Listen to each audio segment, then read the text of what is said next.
Welcome to Democracy Now!, democracynow.org, the War and Peace Report. I'm Amy Goodman.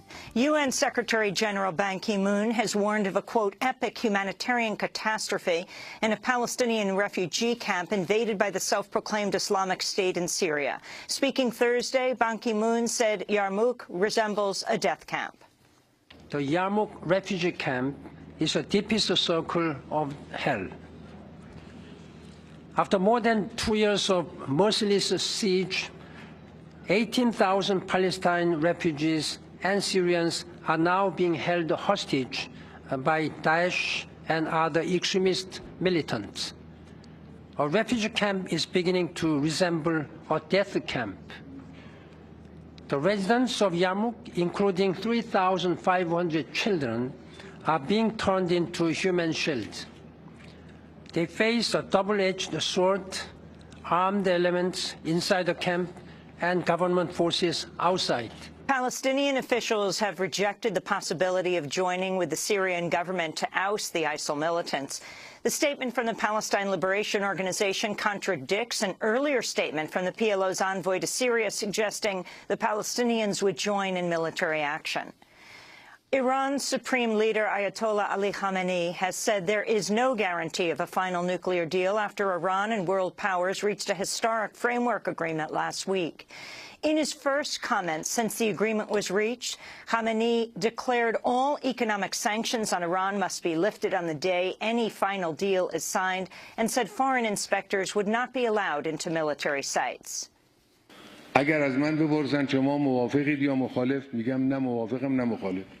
If you ask me if I support or oppose the nuclear agreement, I neither support it nor oppose it, because nothing has happened yet. Nothing has been done yet. The whole issue lies in the details that they are meant to discuss one by one. Ayatollah Khamenei's remarks may have been designed to placate hardliners opposed to the nuclear deal. Negotiators will seek to reach a final agreement before a June 30th deadline.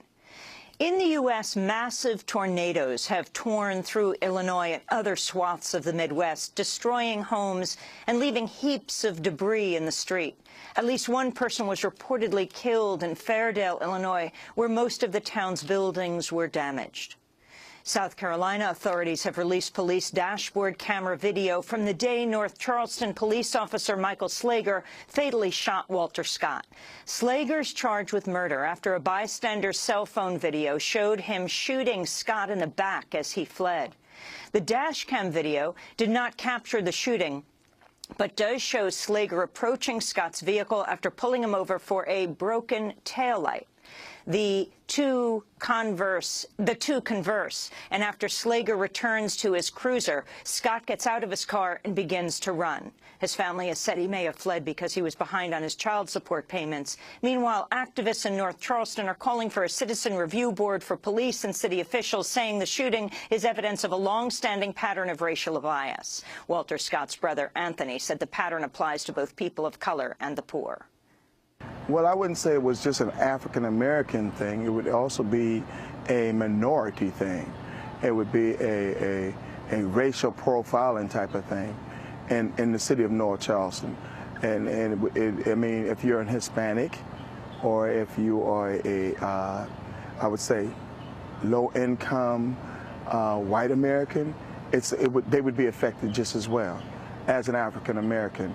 But yes, I think they do stereotype in the city of North Charleston people of this sort. That's Anthony Scott, the brother of Walter Scott, who was killed by police officer Michael Slager. In St. Louis County, Missouri, municipal courts have agreed to adopt a uniform standard for fines and court costs. The move is part of an overhaul following the fatal police shooting of Michael Brown in Ferguson and a Justice Department report which accused police of acting as a collection agency to run the city off exorbitant fines. The municipal court in Ferguson issued over 10,000 more arrest warrants in 2013 than there are people in the city, mostly for driving-related offenses. In Mississippi, 2 young white women have been sentenced to prison for their role in the 2011 murder of an African-American man. Shelby Brooke Richards and Sarah Adelia Graves admitted to recruiting fellow teenagers to travel around the Mississippi capital, Jackson, looking for black people to assault. Both were in a pickup truck when the driver mowed down James Craig Anderson, killing him. Richards admitted she yelled a racial slur and encouraged the driver to beat Anderson and run him over. The driver was previously sentenced to 50 years in prison, and 5 other white men received lesser terms. On Thursday, Richards was sentenced to 8 years and Graves to 5 years. Here in New York, Ramsey Orta, who filmed the police chokehold death of Eric Garner in Staten Island, will spend another weekend at Rikers Island Jail after a prosecutor demanded scrutiny of donations used to pay for his bail. Orta's supporters raised nearly $40,000 to pay for his bail bond so he could be released from Rikers, where he's being held on a drug charge. But Orta's lawyers say the district attorney demanded a bail source hearing to determine if the funds were obtained illegally, even though they were publicly raised through the website GoFundMe. Orta and his family say police have targeted them over Orta's filming of Garner's death. To see Thursday's interview with Ramsey Orta's attorneys and his aunt on Democracy Now!, you can go to democracynow.org. In Sacramento, California, an African-American activist is facing up to 4 years in prison for, quote, lynching, after she allegedly tried to pull a fellow protester away from police. Under a 1933 California law designed to protect black people from white mobs, the act of attempting to free someone from police custody can be defined as lynching, a felony offense.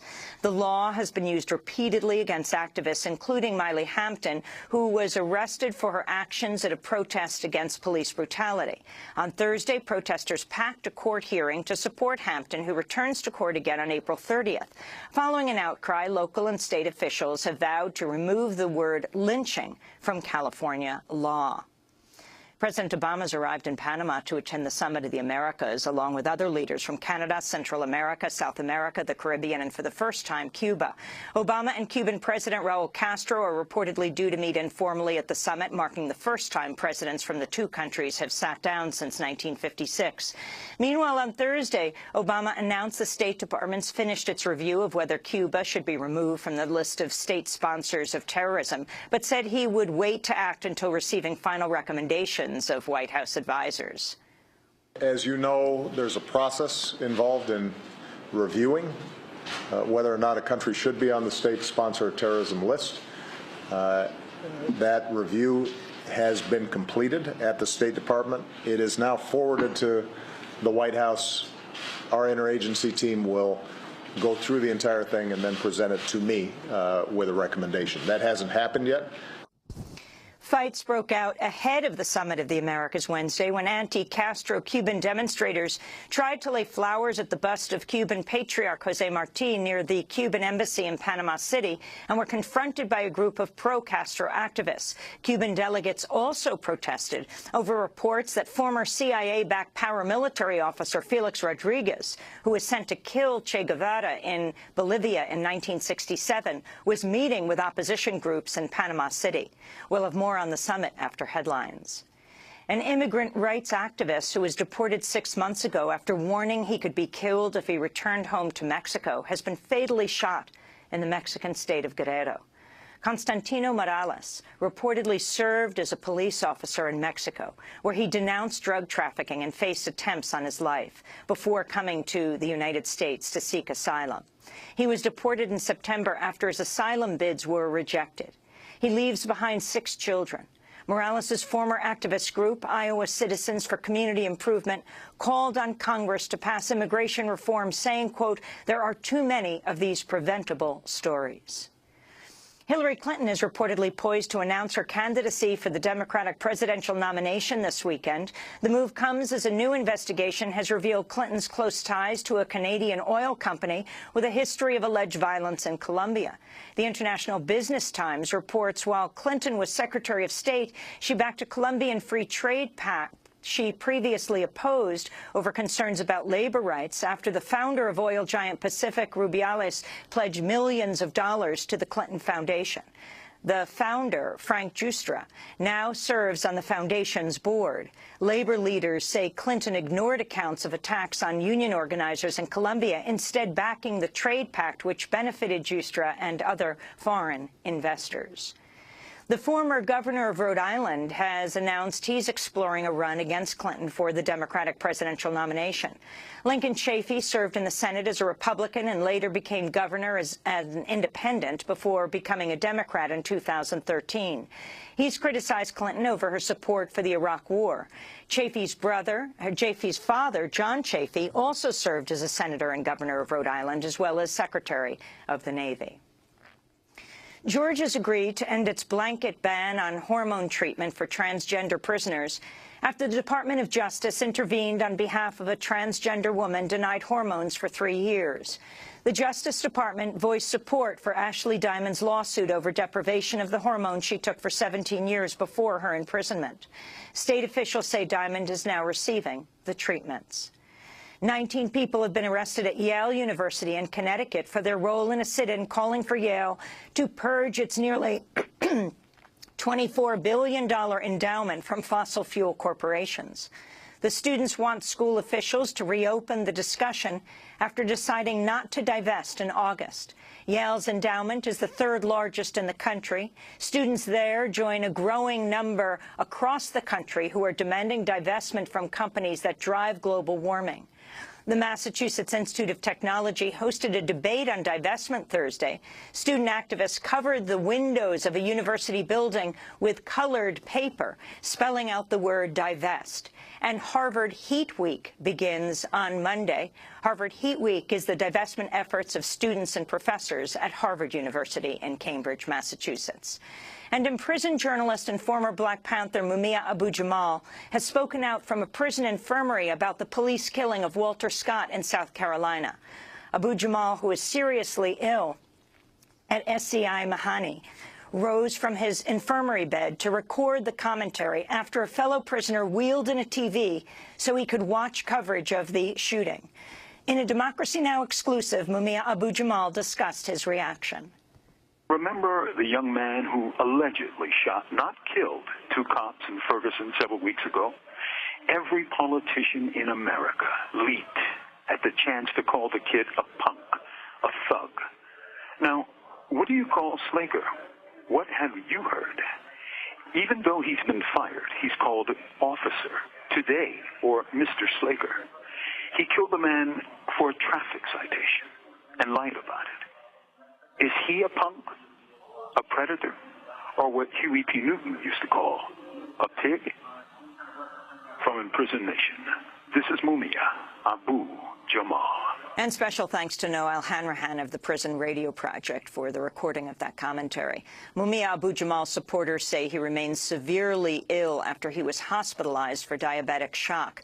Today, his supporters have called a national day of action with protests in 10 cities to demand he be allowed to see a diabetes specialist.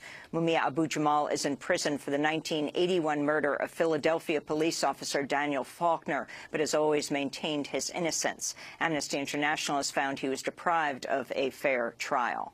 And those are some of the headlines. This is Democracy Now!, democracynow.org, The War and Peace Report. I'm Amy Goodman. And I'm Juan Gonzalez. Welcome to all of our listeners and viewers around the country and around the world.